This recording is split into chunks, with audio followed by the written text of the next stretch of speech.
2 Kings chapter 5. Pinagaling si Naaman. Commander ng Syrian army si Naaman.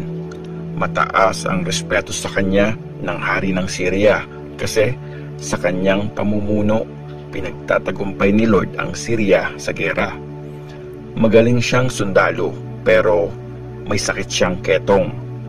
Sa isa sa mga pagsalakay nila sa Israel, nakabihag ang mga Syrians ng isang dalagitang Israelite na naging servant ng misis ni Naaman. Isang araw, sinabi ng dalagita sa master niyang babae, "Kung lalapit po ang asawa mo sa prophet na nasa Samaria, sure na pagagalingin siya noon." Nung malaman ito ni Naaman, pumunta siya sa hari at binalita ang sinabi ng dalagita. Sinabi ng hari, "Pumunta ka sa hari ng Israel at ibigay mo ang letter na ito na para sa kanya." Kaya umalis si Naaman na may dalang 30,000 piraso ng silver, 6,000 piraso ng gold at 10 bagong magagandang damit. Dinala niya ang letter sa hari ng Israel. Ganito ang nakasulat doon: "Mahal na hari, dala ni Naaman na servant ko ang letter na ito. Pagalingin mo sana siya sa ketong niya." Nang mabasa ng hari ng Israel ang letter, pinunit niya ang damit niya at sumigaw siya, "Diyos ba ako na may power na pumatay at bumuhay? Bakit niya pinapunta ang taong ito para pagalingin ang sakit nito? Malamang na naghahanap siya ng away." Nang mabalitaan ni Prophet Elisha ang nangyari, pinasabi niya sa hari, "Bakit mo po pinunit ang damit mo? Papuntahin mo ang lalaki dito para malaman niya na may prophet sa Israel." Nalaman ito ni Naaman, kaya naglakbay siya kasama ang marami niyang sundalo na nakasakay sa kabayo at mga karwahe. Huminto siya sa harap ng bahay ni Elisha.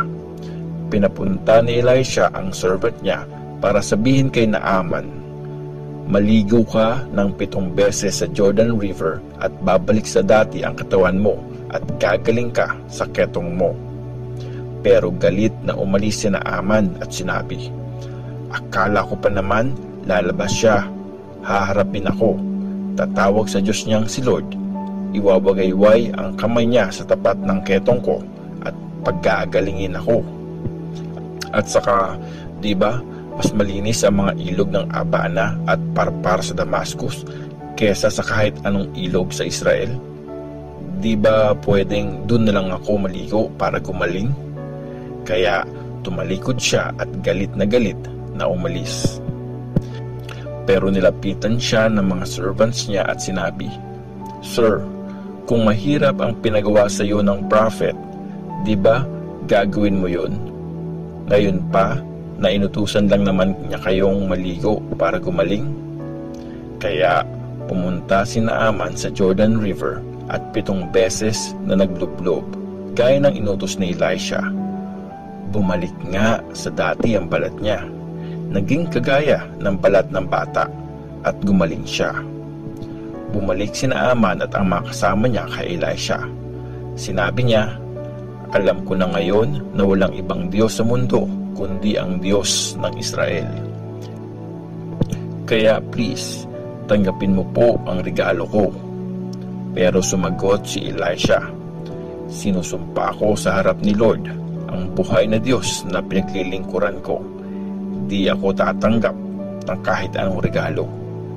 Nagpumilit si Naaman na tanggapin ni Elisha ang regalo, pero tumanggi siya.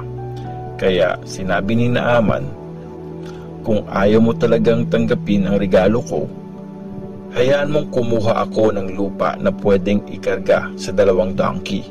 Kasi mula ngayon, hindi na ako mag-o-offer ng handog na susunugin o anumang sacrifice sa kahit sinong Diyos except kay Lord.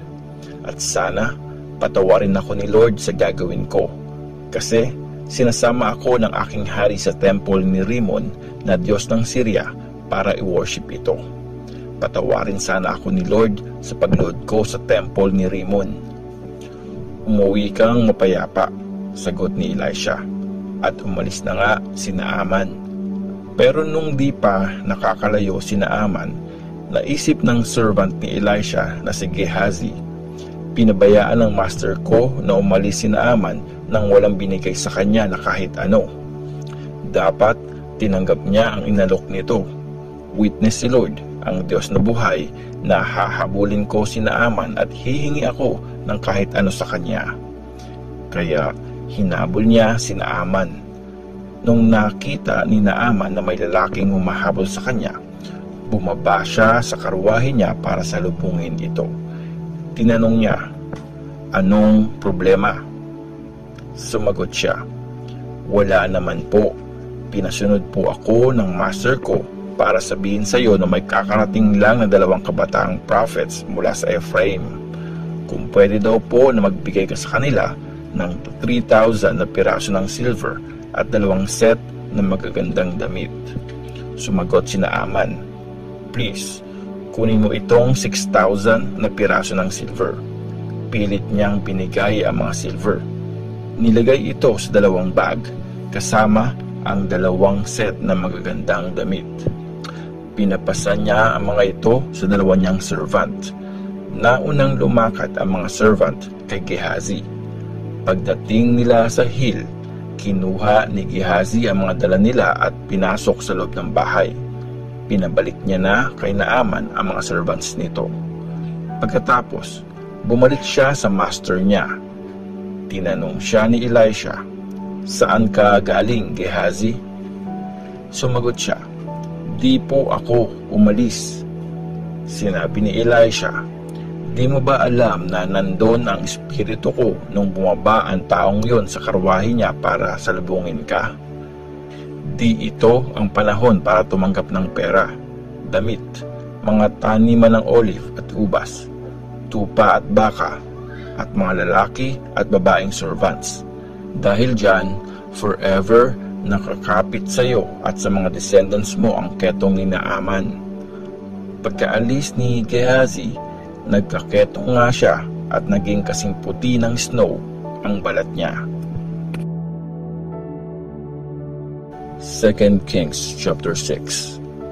Pinalutang ang talim ng palakol. Isang araw, lumapit kay Elisha ang grupo ng mga prophets na nililid niya.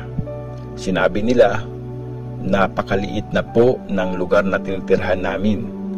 Payagan mo po sana kaming pumunta sa Jordan River para pumutol ng mga kahoy na gagawin naming bahay." Pumayag naman si Elisha. Isa sa kanila ang nagkumbinsi kay Elisha para sumama, at pumayag naman ito. Pumunta nga sila sa Jordan para pumutol ng kahoy. Habang nagpuputol ang isa sa kanila ng puno, nahulog sa tubig ang talim na palakol nito at napasigaw ito, "Hala, lagot ako. Master, hiniram ko lang po yun." Tinanong ni Elisha, "Saan nahulog?" Tinuro ng lalaki ang lugar.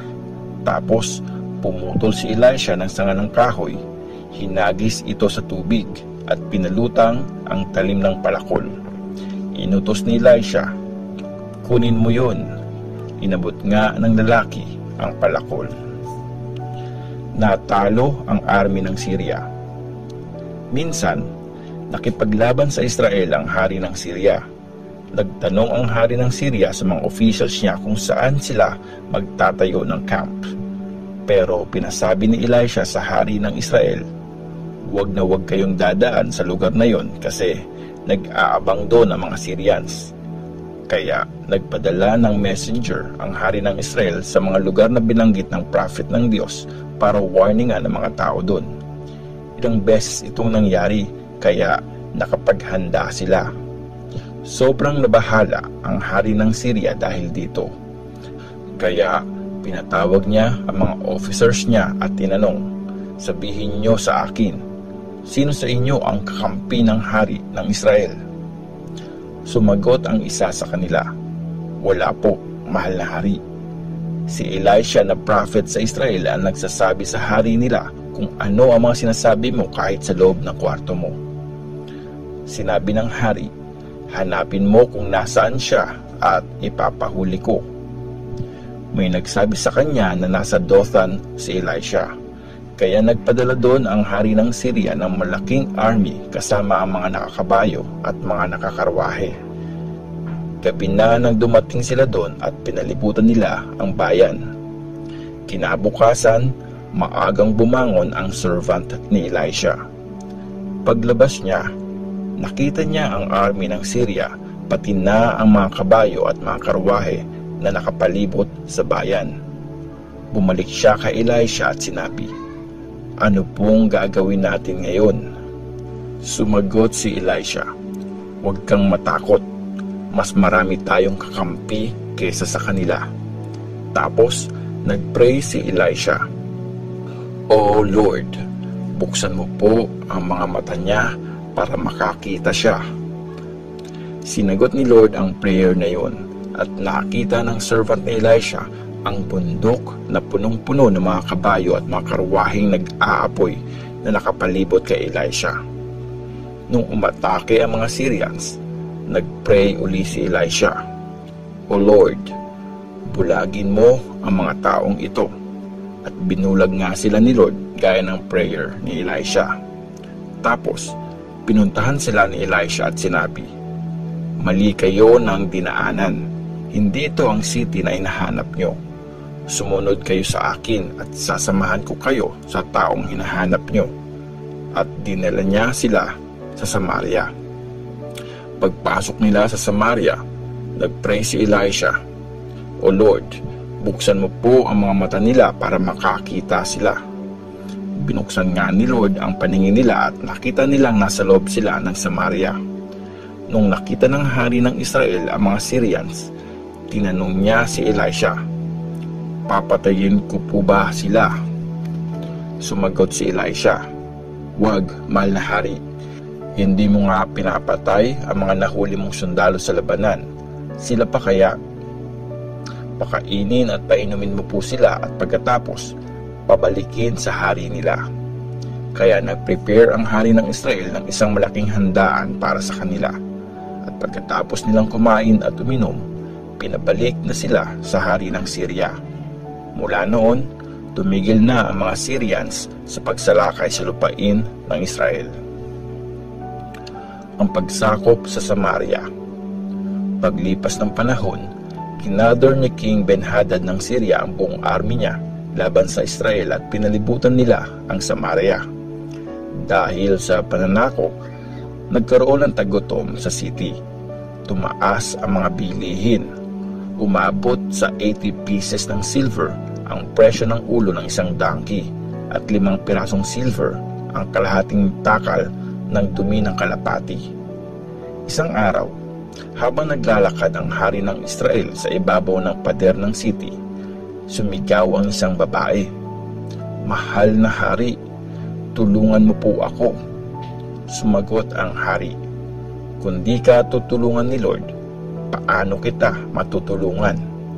Wala naman akong wheat o alak." Tapos, tinanong siya ng hari, "Ano bang problema mo?" Sumagot ang babae, "Nung nakaraang araw, sinuggest ng babaeng ito na kainin namin ang anak ko. Tapos, bukas, anak naman niya ang kakainin namin. Kaya niluto namin ang anak ko at kinain namin. Nang sumunod na araw, hiningi ko sa kanya ang anak niya para kainin namin, pero tinago niya ang anak niya." Nang narinig yun, pinunit ng hari ang kanyang damit dahil nasa ibabaw siya ng pader. Nakita ng mga tao na nakadamit panluksa siya at nakapailalim ito sa damit niya bilang sign na matinding kalungkutan. Sumigaw siya, "Patayin na sana ako ng Diyos pag di ko napapugutan ng ulo ngayong araw na ito si Elisha na anak ni Shaphat." At inutusan niya ang messenger niya na kunin si Elisha. Nung time na yun, nasa bahay niya noon si Elisha kasama ang ibang elders na bisita niya. Bago dumating ang messenger ng hari, sinabi ni Elisha sa mga elders, "Nagpadala yung mamamatay tao na yon ng papatay sa akin. Ngayon, Bago siya makarating dito, isara niyo ang pinto at huwag niyo siyang papasukin. Nasa likuran lang niya ang hari. Di pa halos natatapos ang sinasabi ni Elisha na dumating ang hari at sinabi nito, "Si Lord ang nagdala sa atin ng problemang ito. Bakit pa ako maghihintay ng tulong mula sa Kanya?"